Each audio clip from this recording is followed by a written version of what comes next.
Ladies and gentlemen, we have one of a kind show. This is the Samaismela Show.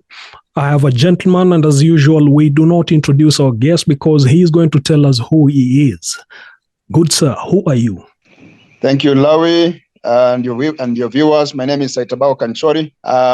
Yes, I am a Kenyan lawyer, and recently, I think, for purposes of this interview, I am an author of a book that just came out titled Why Baba is Not the Fifth.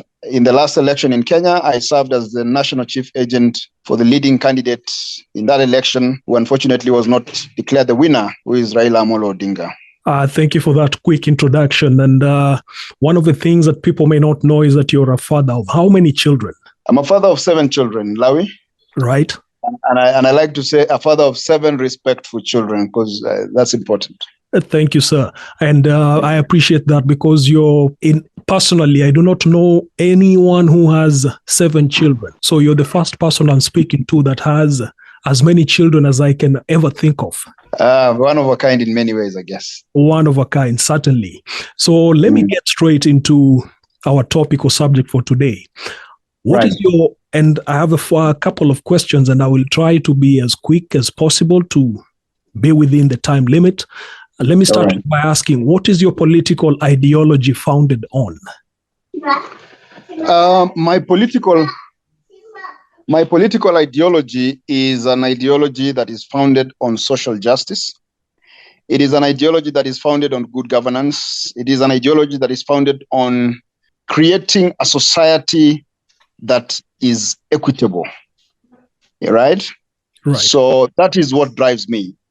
And I like that you've started with that question, Lawi, because the whole basis of my book is to lay out my philosophy, my personal philosophy, and my political philosophy, which basically is a philosophy based on what I've just said: social justice and equity, good governance, and basically just a progressive society as a whole.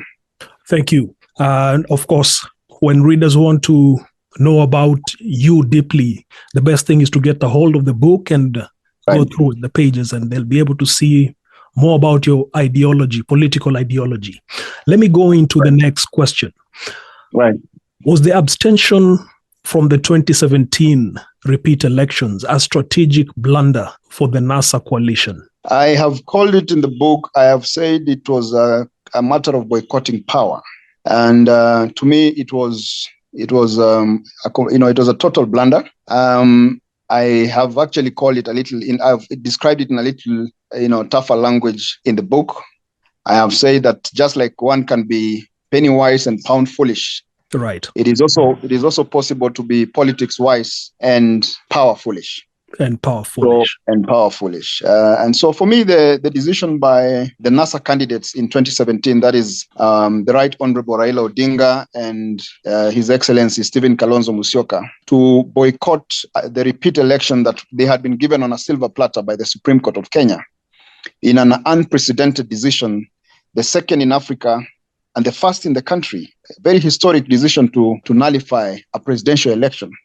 And then you come out and say, we are not going to participate. That to me was extremely confounding from a power perspective. And it was more confounding because it was very clear to any political observer that with the nullification of the election, the Uhuru Kenyatta, William Ruto side had been thrown off track. They had been left in total disarray because they didn't expect it. And because politics is akin to a war game, you strike your opponent when your opponent is weak. And at that time, Raila Odinga had a golden opportunity, if I might use that common phrase, to pull a fast one on a dazzled Uhuru Kenyatta, which he did not do. Right. So, and certainly the details will unfold as to what happened thereafter in your book. So let me move to my next question. You speak of Raila working with the wrong people and not effectively applying punishment on people who betray him. What is betrayal to you in the political sense? Lawi, the Chinese general Sun Tzu says that a leader must balance between, rewards and punishment. Right. As a leader, you must know how to balance between rewards and punishment. Right. And that is a rule of power, because if you do not know how to balance between rewards and punishment, you will always have the wrong people, because the people around you must be the ones who go against the rules of the game and who go against the interest of the leader must be punished. And the ones who work for the interest of the candidate must be rewarded. Otherwise, if you do not have a balance between rewards and punishment, you'll never get it right in power. Right. Because power is a self-interest affair. Right. And so when people around you know that they can betray you and nothing happens to them, right, they will always betray you. I have said in the book that Raila Odinga runs, he is the most valuable political player every election cycle. And so without a system where you can prevent betrayal, there is a very high incentive. There is a very high incentive every fifth year to basically betray Raila Odinga, because as the most valuable political player, right, betraying him comes with a lot of advantages for those who choose to do that. And so he has always gotten himself involved in that rut where he works with the wrong people, because he has not found the balance between rewards and punishments. Right. Now, what will you say of detractors who will say Saitabao has just come into the political game? Well, the book will tell people that you've been there longer, but they will say Saitabao has come into the political game on Raila's side, very fresh by their perspective, because they've not seen you for a long time prior to you becoming a chief agent. And then they will say, is Saitabao betraying Baba by unleashing all these secrets about the campaigns and how it went? Good. Now, the book, like you said, chapter 1 of the book talks of when I started getting involved in the world of politics in this country. I got involved in the world of politics more than 15 years ago. I have been around that curve a little longer than many people know. The truth of the matter is that I was involved at a very high level in Kenyan affairs, in Kenyan political affairs as early as 2008, and I've been active ever since. But of course, we are always, I am not a politician, so to speak, and so there are many times when I'm involved in other matters. I think the cover of the book has described how I have been involved in conservation works. I have been involved in minority groups works across East Africa, right, and so on. And so, if in 2013, for example, if I had remained with the William Ruto group, I might have been in a very senior position in government, because I was already operating at that level. Right. But because of my own ideological reasons and philosophical reasons, right, I chose to support Raila Odinga, even though at the time I did not even know. In fact, my political lull, of about 5 or so years, right, from 2012 to maybe 2017, my political lull was occasioned by the fact that I went now to support Raila Odinga as opposed to the Uhuru Kenyatta William Ruto group, right, in which I already was playing. I would have played, if I supported them, I would have played a significant role. Sure. But having said that, Lawi, even in 2017, people do not know. In 2017, I was a person who started the maandamano against IEBC. In fact, it was my suggestion. It is my idea that Baba now took up, and we went to Jacaranda, and he called me to raise the clarion call for the tear gas Mondays. I was one of the main speakers in Jacaranda in 2017 after the elections. Many people don't know that, because some of us do not waste time, right, blowing our own trumpets. We have better things to do, like writing best-selling books. And so, even in 2017, I was the one who actually started, and Musalia Mudavadi was the MC in that event in Jacaranda, where I spoke and said, we are going to start the tear gas Mondays. I am the one who gave Baba the idea. I'm the one who actually convinced him that it was going to work. And in a sense, it is the tear gas Mondays that eventually gave birth to the swearing and eventually to the handshake. So you can even say I was a a major architect, right, so to speak, sure, of the handshake. and so I am not, it's just that we don't all the time get out to blow our own trumpets. Right. And I certainly understand, because even the media has a slant towards people who are ever in the media as opposed to people who have new ideas. So I fully understand where you're coming from with that. Let me allow me to move this forward and ask you, I'll revisit the Ruto perspective shortly, but allow me to move this forward and ask the question. Was it possible for Baba to have used unscrupulous means in the 2022 elections? I do not even think he needed to use them, but he needed to anticipate them, Right. So he did not necessarily need to use unscrupulous means, but he should have anticipated that the other side or someone else would use them. Right. You cannot imagine that people will just play fair. Even if you don't want to play fair, you must anticipate that the other side might want to play unfair and play rough. Yeah. So if he wanted to use it, he could have done it, because the Kenyan politics has been described by my an author of a different book, was the chairman of IEBC just 10 years ago, Isaka San. He has described it as as a chairman of IEBC, he was basically a referee of a dirty game. Right. So Baba, being a politician of immense experience, 50 years of active politics, should know that Kenyan politics is a dirty game. Sure. And I want to move to the next one, which is in line with my question. Predictability. Right. You term Raila's predictability as a weakness. Are there instances he has used that predictability to his advantage? Well, I suppose there must be, because everything has the pros and cons. Perhaps his predictability, maybe to the masses, makes him appealing, because he's always someone they can depend on, because they know he will go a certain way. But when you are in the real ring of politics, of the war game of politics, your opponent should not always be able to anticipate your next move. Right. And allow me to make this follow-up and make it personal to you. Does your temperament make you predictable? I do not know what you mean by temperament. Right. But I suppose I am not trying to be either predictable or unpredictable. Right. I am basically, but I would want, because I am in this world of politics. Yes. I would want for people to find me as unpredictable as possible, not predictable. Noted. And allow me to move it. Sure. Allow me to move it forward and ask you this question. What is Raila's blind spot, in your opinion, and how can he mitigate that?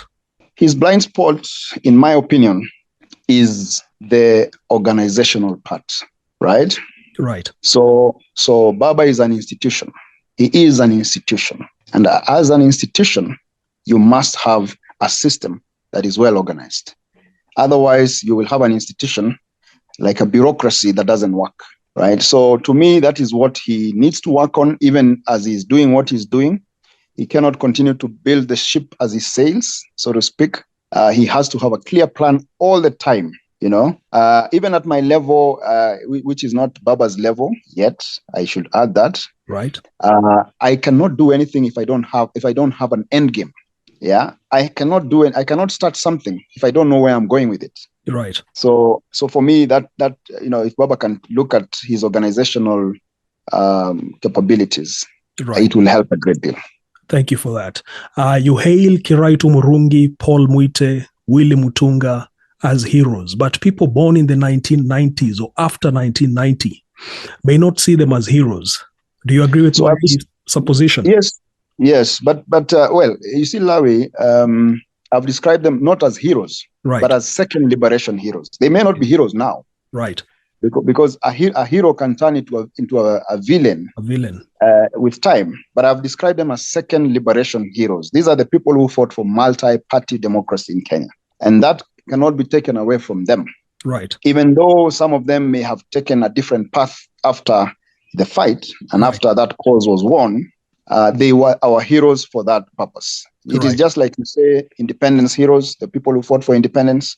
If you go to a place like South Africa, which is maybe the newer a place where people understand struggles. Jacob Zuma was an independence hero in South Africa, but today is a villain. So, but also the other thing about that question, the question you just asked, is the young people of Kenya and the young people generally need to acquaint themselves with their history, right? So some of these things we are writing is because we want our young people to acquaint themselves with their history, right? Because if you do not know where you're coming from, you cannot know where you're going. Thank you for that. I think that's a good point to end that question at. Let me ask the next question. Who was Uhuru Kenyatta's choice for deputy president? Uhuru Kenyatta was actually, on the issue of the deputy president, I will tell you, he actually behaved like a naked bird. He was flying without patching. He never patched on any particular candidate per se. Right. So but I can tell you, he had a preference for Kalonzo, but he did not settle for him. Right. Yeah. He also had other candidates that he found could have been more palatable than Martha. But I can tell you without any fear of contradiction that Martha Karua was not his pick. Noted. And it comes out clearly in your book. My next one is, who was Junet Mohamed's choice for deputy president? Junet, again, had promised so many people that he is going to support them for the position of deputy president. But again, I would say, that is a matter that I am not personally acquainted with. I know the people that he had promised, and I do not want to share the names here. You're right. But you can share. We're the only ones in the room. No one else is here with us. That's a clever way of trying to squeeze information. But let me say, go ahead. Junet did not in any way wish for Martha Karua to deputize Raila Odinga. In fact, even after Martha Karua was named as Raila Odinga's deputy president designate or running mate, so to speak, Junet on numerous occasions. Oh, sorry, your microphone. Sorry. I think, right. I am. So Junet on numerous occasions basically undermined Martha in many ways than one. Noted. Allow me to ask the next question. You lamented the trained agents had been left out of the plan. Could they have been infiltrated as well by the UDA? Not necessarily. Our agents were not necessarily infiltrated, but there was, because of the disorganization of the whole affair, which I've described in the book at length, there was a situation of agents, the list of agents shifting too many times. There was a problem with agents being replaced at odd hours and at, very close to the election. There was also a problem with the training, some of them being trained and not being taken up, others being taken up without training. I would say the issue of infiltration may have happened, but it was not, very far-reaching. The issues were more internal than external. Noted for that. What did your background check of the 47 county ROs, 290 ROs, and deputy ROs? When I say ROs, of course, for my audience, I mean the returning officers. What did that background check entail, and what did it uncover? So I did a background check, and I wrote a letter after the background check, and after briefing my candidate, my principal. I wrote a letter to the Independent Electoral and Boundaries Commission, and I raised the issue of a skewing of the appointment of partisan and tribally imbalanced returning officers or constituency returning officers, as well as county returning officers. Right. So I did a summary which I wrote to IEBC, and I also shared with my candidate before even sharing with or taking the letter to IEBC. And the main concern was that there was a deliberate skewing of the appointments in favor of the UDA candidate at the time, who is now the fifth president, right. Dr. William Ruto. Noted. And I move it forward. For 2 days, the IBC did not receive results. Has that been explained in the Chairman Emeritus, Chebukati's report, or any other reasons given? Well, that I call it one of the most bizarre events. It was it was actually a red flag from the very beginning.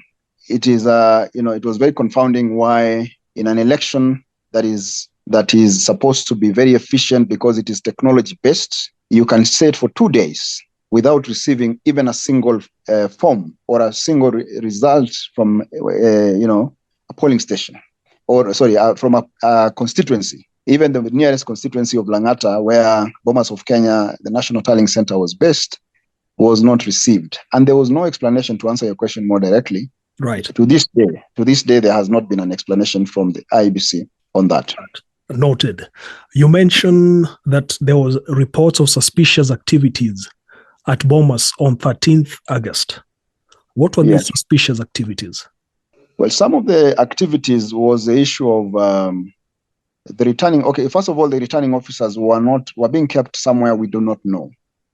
And number two, there was a shuffling of forms. There was a shuffling of documents that was unexplained. There were cars that were coming in at great speeds and leaving at great speeds, carrying forms. There was a near shootout at Bomas, I think on the 12th of August or 13th. Yes, on the 13th of August, there was a near shootout. Between which parties? Between the people who are coming with the cars and some of our people who are going to check what these cars are doing, and so many other things, including we had been told that there were the back office, which was supposed to be an open place, was being kept under lock and key, and only certain people would be allowed. And the other commissioners were completely in the dark, So, an election is supposed to be a transparent matter. Right. That's why it's a public affair. You cannot have an election that is carried under the cover of darkness. Right. And the activities shrouded in mystery and shrouded in mystery. Sure. I'll be coming to that very shortly. And I wanted to inquire just still on the night of the 13th of August. We saw, and many people saw this on social media. There were gadgets and papers being exchanged under the tables.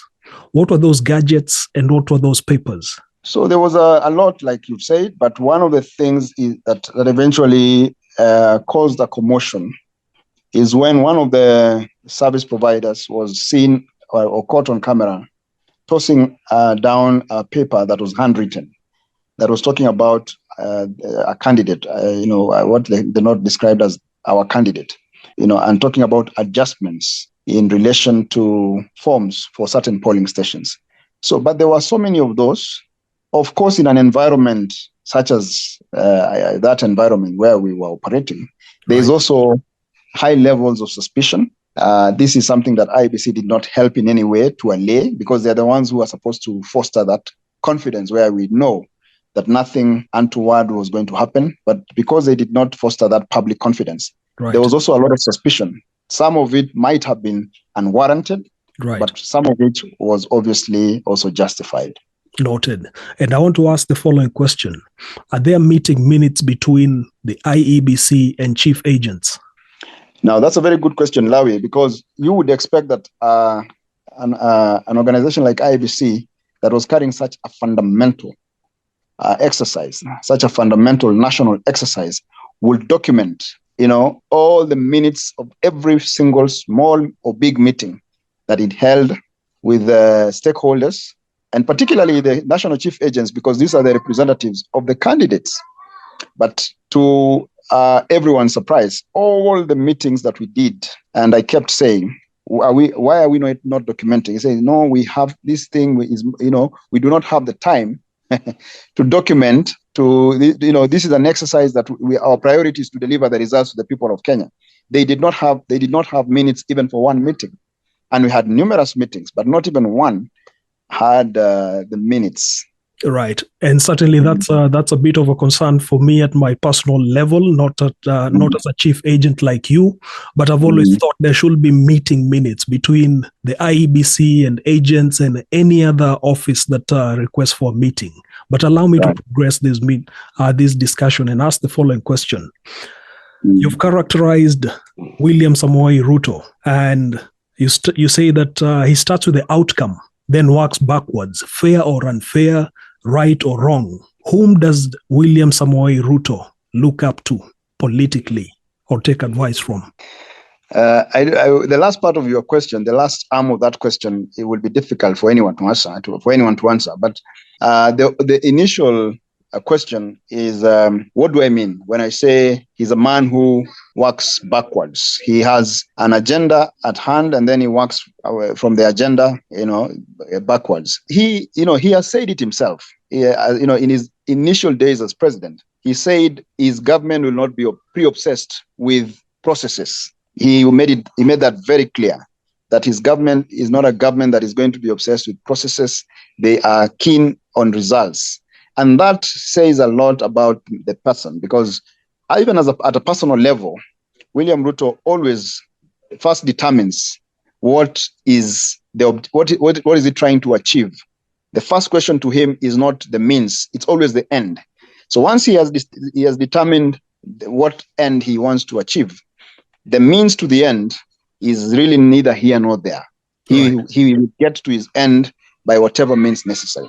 Right. And of course, you borrow a bit of that from your initial interactions when you first met, I believe. But I want to progress this and ask the following question. What was Odor Ongwen's proposal of a parallel system about? And in your assessment, what was CS Matiang'i, Musheru, and PS Kibicho? What was their role? Were they selfless participants or selfish participants? Let's start off with Odor Ongwen. Who is he? So Odor Ongwen is the executive director of the Orange Democratic Party, Baba's party. He was also one of my deputies. I had 4 deputies. He was one of the deputies. And he is a very great man. He's a good man. He's a man who meant well for Baba. And one of the things we had said, because I said it was his proposal because he was an implementer, but we had agreed that we have to have a default command center, one whereby if the main one collapses, we have a default, we have a backup. And so he proceeded with that intention, and he, working with other players and with our knowledge, they set up a command center, an alternative command center, which in my view was going to work quite well, because it was geared towards just making sure that we have the agents on the ground and also the results from the agents. But like I've described in the book, that idea was completely, it was killed at the last minute, even after we had set up everything for that alternative command center. Baba was made to believe that this command center will create confusion, and that it was not a good idea. The people who I have described, who wanted to manage everything, they gave Baba the impression that anything else other than them will not deliver the presidency. So they were the alpha and the omega of State House. Right. And lastly, on the question of Musherus and Matiang'is, I have said in the book that Matiang'i, because recently he had been under quite a bit of pressure from the government of the day, and he has been running from pillar to post like a headless chicken, as I describe in the book. Right. But the most interesting thing is that Kenyans, wherever they are, they may think that Matiang'i was very committed to Baba's cause. But the truth of the matter is that he was not. Matiang'i did not care. Really, Matiang'i went to where he comes from, in Kisii and Nyamira, and he was only interested in building a small party that he thought he can start building. And he was interested in other things, but not in Baba's presidency. And the reasons I've explained, I also in the book. Sure, and thank you for that. I want to progress it and ask the following questions. We are coming to our last 5 minutes of discussion. Bear with me. George Njoroge, what was his role in the Azimio campaign, and who is George Njoroge? So George Njoroge is an ICT expert, and many people may not know, but I am actually the one who poached George Njoroge, because when I realized that the Musherus will not deliver, I wanted to have someone we can trust. And I wanted to have someone who has the necessary competencies. and the necessary skills. So George Njoroge runs a data center in Nairobi, and he is one of the people in this region who understand the electoral processes. He understands the IEBC systems. And so when I realized that we didn't have anybody, I actually became overzealous and brought this guy without even necessarily consulting too much. And what happened is that he was fought off, and he never really participated because he was pushed aside by the Musherus, and he never really participated in our. They used to call him Baba's IT guru, but really the truth of the matter is that he was pushed aside. He had no role. The only other time when they needed him in the Supreme Court, this time they went for him again, even without involving me. They said, "Where is that guy you had brought?" And I told them, "You now that you have been beaten is when you know he is a skilled person." So that is the time they went for him, but they did not involve him. We were not able to involve him in the actual election because the Musherus had promised that they were the Alpha and the Omega. Right, because many questions will also be asked about whether Musheru then did play a role in providing evidence that was unimpeachable at the Supreme Court. But allow me to move this forward in our few next minutes.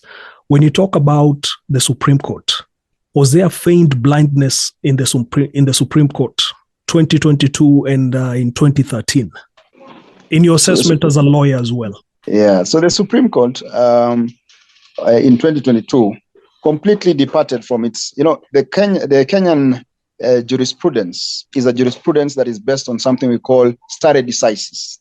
That means the decision stands. Stare decisis is an old principle that requires courts in Commonwealth countries to follow their own decisions unless they have reasons to depart from them. The reason for that principle is that you as a court, you are supposed to create an environment of predictability, an environment of certainty, so that people don't go to court not knowing what to expect. Right. And so the Supreme Court in 2022 had a precedent in 2017 when the court found that there were a few areas, not even many, just a few areas that cast aspersions and doubt as to the process of the election, the presidential election of 2017. The court said that the Supreme Court must be like Caesar's wife, and the commission, the IEBC must be like Caesar's wife beyond reproach. And they nullified the election on very few areas that were wanting. In this particular election, there were so many areas that were wanting, and the Supreme Court of Kenya, the Martha Koome-led Supreme Court of Kenya, even acknowledged these things, but they kept becoming, I've called them apologists, because they kept saying this is a minor infraction, this is an excusable error.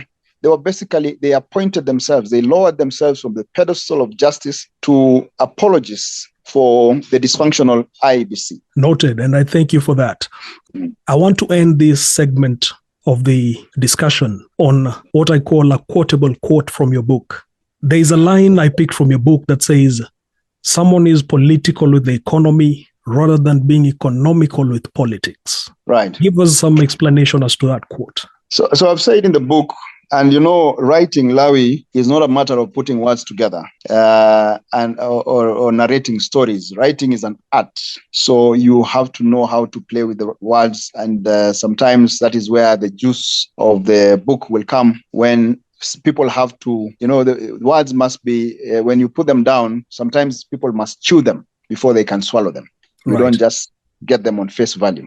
So when I say that William Ruto will be political with the economy and economical with politics, what I meant is that he will dwell more on politics than the economy. That is basically what I meant. Right. And there will be a mishmash in his administration, whereby even purely economic decisions and policy matters will be so intertwined in politics that you will not be able to disentangle politics from governance. And that has already been seen even in a key decision, such as the matter of the Hustler Fund, the so-called Hustler Fund.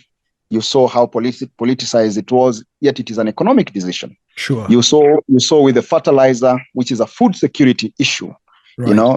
President Kibaki, these people never learned anything from President Kibaki's 10 years of governance.